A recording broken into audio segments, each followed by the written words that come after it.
who their people know have served and will serve them should be the people we should elect as chairmen and councillors in our local government. The governor charged the leadership of the local government to adjust their old approach to governance, which has made it difficult for the people to enjoy the optimal benefit of having them as a grassroots government. He said corruption and other forms of inefficiencies going on at the local government system have to stop for it to function properly and deliver services to the people. Let us stop this wrong notion of thinking that what is most important is infrastructure. Let's build that human infrastructure first. It's the human beings that build the physical infrastructure. It has to be infrastructure to support economic activities because people need to live. We will get there eventually, but let us build what is critical and necessary. I see how much you people spend in grading roads. I just smile. Sometimes the cost you spend in grading roads could stabilize that road for more than 2 rainy seasons. If the British built roads that last till today, how much did they have then? The level of corruption in our system does not allow us to do what we need to do with what we have. Help me, help my brother, give him this contract. So I give you the job, then you now go and give it to the person who can do it. You make your own, the contractor makes his own, then who loses? The people. That's the way we've run government. It's not that we have enough, but what we have is more than sufficient to get us much further than where we are today. The workshop was attended by chairpersons of the 18 local governments in the state and their executives. Outside alternative ways of improving local governments' internally generated revenues, the workshop also examined possible ways to beef up security in local government areas. More stories from Edo State, where the State Judicial Panel of Inquiry for Victims of SARS and related abuses on Tuesday summoned 2 chief superintendents of police, Tokwe and Balogu, both of Ogida Division, Benin City, to appear before it on 17th December 2020 to explain their roles in the alleged assaults and extortion of one patient, Okundai. The 61-year-old Okundai told panel that some group of persons blocked an attempted attack on her son and that one of the hoodlums was apprehended and handed over to the police, but due to their negligence, the suspect escaped with the handcuffs while still in their custody. She brought a plasma TV set to the panel to play the recorded video of how the disbanded SARS raided her house and assaulted her, saying the police officers constantly turned her into an automated teller machine. She pleaded with the panel to invite the said police officers and recommend adequate sanction for them. The chairman of the panel, Justice Ada Ehigiomose, however, ordered the said officers to appear before the panel on December 17, 2020. Coming up in a moment, APC extends tenure of caretaker committee by another 6 months. Please stay with us. At split seconds, there is a lot happening around us, but we can't be everywhere all the time. We've got work, families, and chores to cater to, and most importantly, time to rest. And that's why having reliable partner like KUFM News is important. Sleeping? We don't. We work round the clock, bringing you stories as they break from Nigeria and across the world. We will stop at nothing to keep you informed, because KUFM News is all about you and stories that affect you. Politics, business, human interests, sports, entertainment, just name it. We've got you covered. KUFM News. Timely, precise, spot on. Yeah, welcome back. You're still listening to KUFM News Dawn, and now to some political stories where the National Executive Committee, NEC, of the ruling All Progressives Congress, APC, has extended the tenure of the caretaker committee by 6 months. APC leadership took the decision at a meeting in Aso Rock, Abuja on Tuesday. The committee also dissolved all party organs at polling units, ward, local government, state, and zonal levels and constituted a caretaker committee. NEC directed new members of APC to be granted waivers so they can contest for elections without having to wait for 2 years, which was done previously. Meanwhile, the National Executive Committee of the All Progressives Congress has expelled a former National Vice Chairman South, Hilliard Ita, from the party.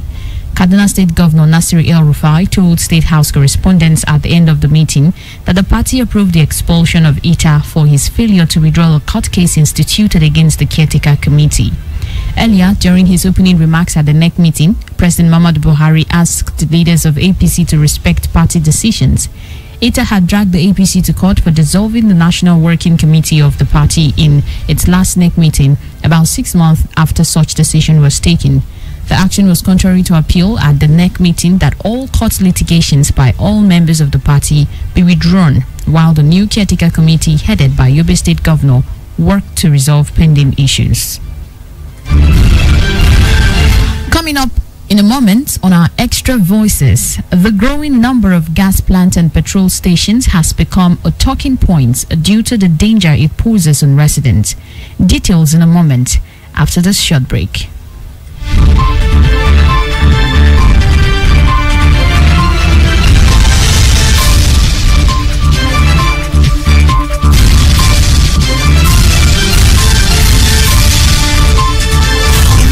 Evolving world of news, one story becomes extinct the moment another major story breaks. Market women don't know whether they be anything. But with KUFM's Extra Voices, the story never dies. It just takes on a new life. Market meho. There is no water in the house. The toilet is not good. We don't have any fashion in APC. We bring you new angles and fresh perspectives to every story, no matter how old or remote.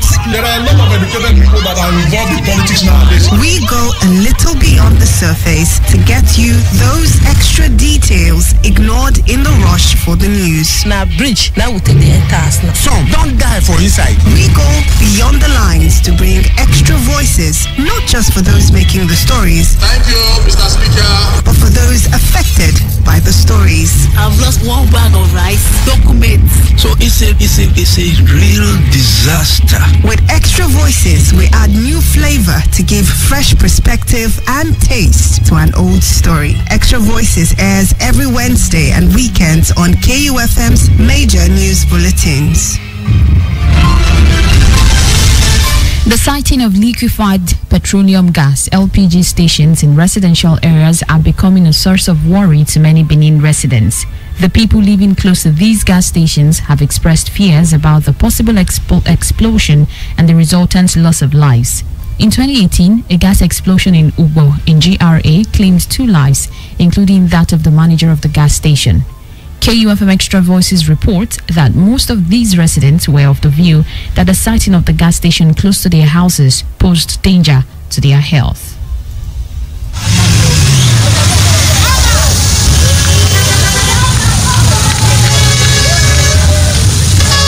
Somewhere at Ekewa Road, Benin City on Tuesday, 1st December 2020, a petrol tanker discharging its contents caught fire inside a popular filling station.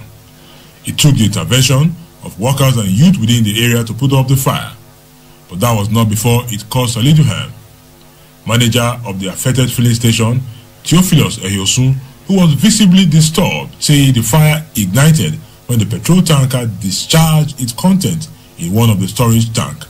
I presume that maybe the flame of the fuel and the heat of the sun are contact together, to my own knowledge, because there was nothing there, no spark, nothing, no iron to iron. So the thing got like a mystery to me. Petrol, minor, not major. 2 of my workers got burned, though they rushed to hospital. So thank God, the entire community people, they join out to make sure they put out the fire. So God be the glory. If not for their cooperation, Almighty God, the whole community would have been in a state of disaster. Some of those who helped in putting out the fire thank God, while blaming the government for giving approval for siting filling stations and gas stations in residential areas. It's very dangerous now to humanity now, because such things like this are not supposed to be built inside this kind of place.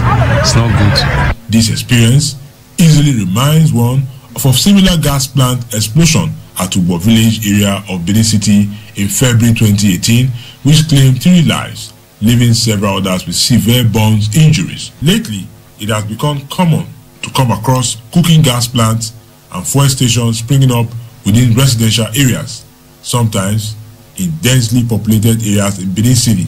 For instance, along the Ekewa Road, close residential area is a fuel station and a gas plant station at Plymouth Road, built in the middle of a residential and business zone. This business owner, who identified himself as Peter, says walking during the day near the gas station could be frightening as the highly inflammable liquid poses a great danger to those living around. You wake up every day and sleep every day with a great apprehension, but there's really nothing or little you can do about it because these people, I believe, they operate with a license. So if the regulatory body issued a license to them, it just shows that the citizens don't have a say because nobody asked any question before this license was issued to this plant very close to the house. In short, the distance between the fence and where we are talking from is actually less than 6 feet.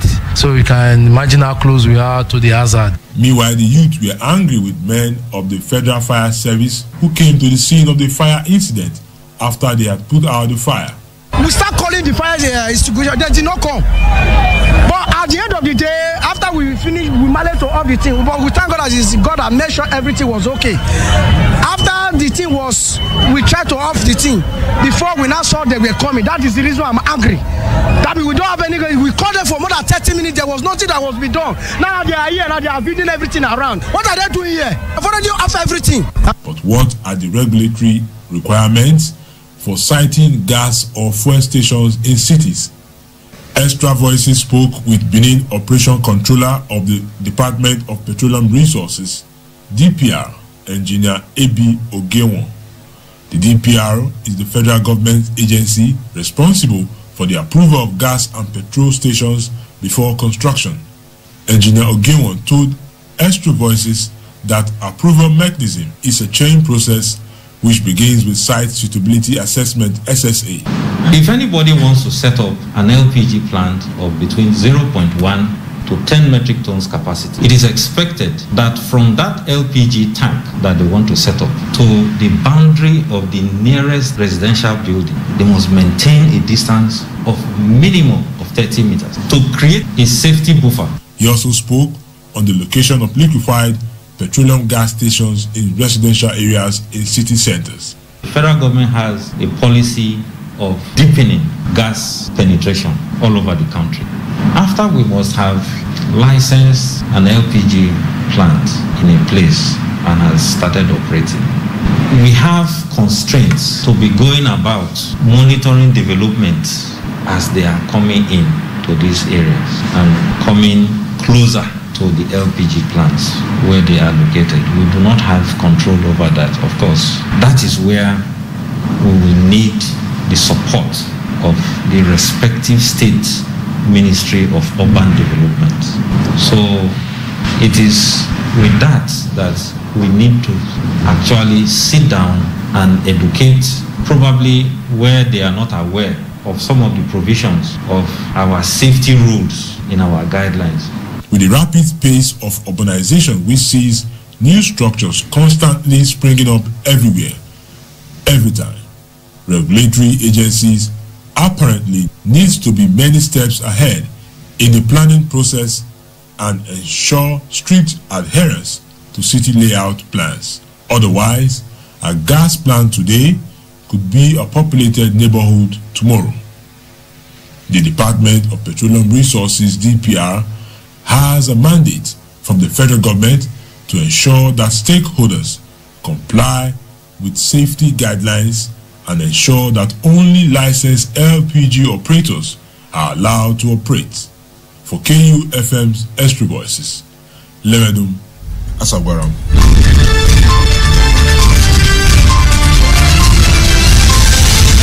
Coming up in a moment on our business news, Nigeria's third quarter trade deficit hits 2.38 trillion naira, highest since 2017.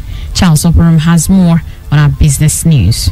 1,000, 2,000, 3,000, 1 million, 2 million, 3 million, 600 billion, and the last kobo. Oh yes, we follow the money. It's all about the business and the business of business. The gains and the losses. The bulls and bears. The rise and falls. The risk and the satisfaction of seeing the last kobo rise to millions. On KUFM's Business News, the simple and complex jargons of business just make sense.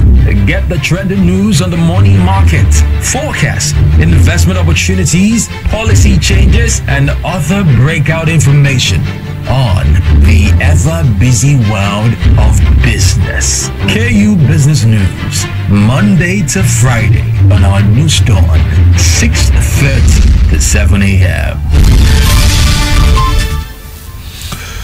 Nigeria's trade deficit rose by 32.45% from 1.8 trillion naira as of the end of the second quarter to 2.38 trillion naira in the third quarter of 2020.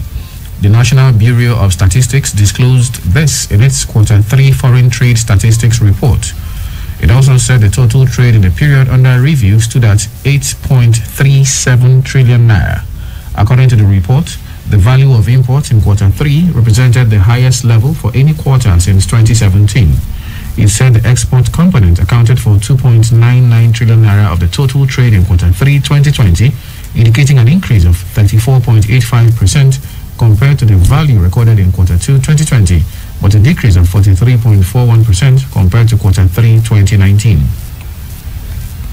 And finally, on business.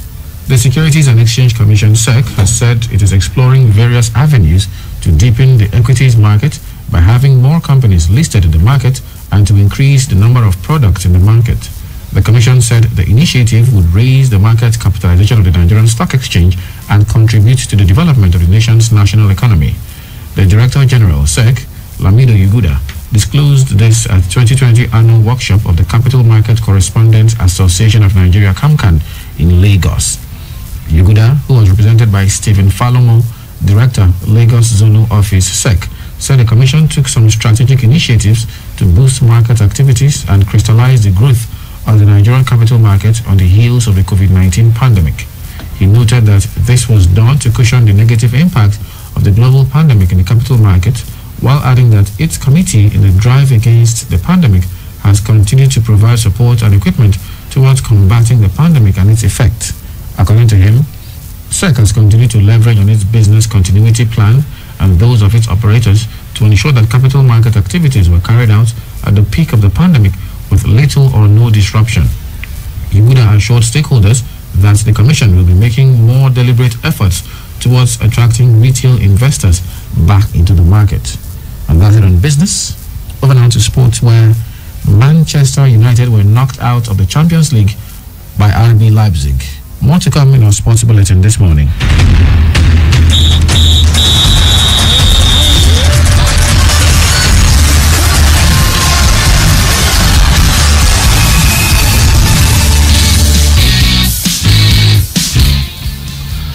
Manchester United's season suffered a huge blow as a defeated German side RB Leipzig knocked them out of the Champions League, needing just a draw to progress to the last 16. Ole Gunnar Solskjaer's side conceded twice inside 13 minutes to leave their hopes in tatters before RB Leipzig added what ultimately turned out to be the killer third with 20 minutes left. United staged their now customary second half fight back thanks to a Bruno Fernandes penalty and Paul Pogba header. But ultimately it was too little too late as they fell short.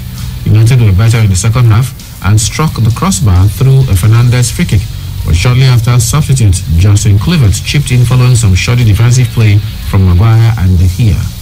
Fernandes' penalty, awarded for a foul on Mason Greenwood by Ibrahima Konate, gave them a slim chance, which Paul Pogba made real with a back post header into the net, but the Germans held on.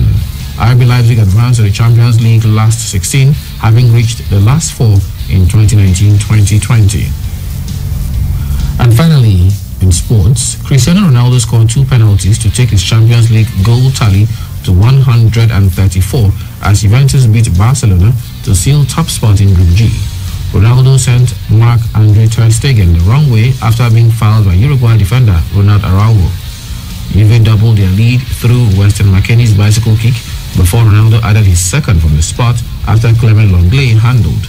It is Barcelona's first defeat in a group game since 2016. They started the day with a 3-point cushion over Juve, but finished second and will be unseeded in Monday's last 16 draw. And that's it on sports. I'm Charles. Opening back to you, Goslov Orlando for the rest of the news.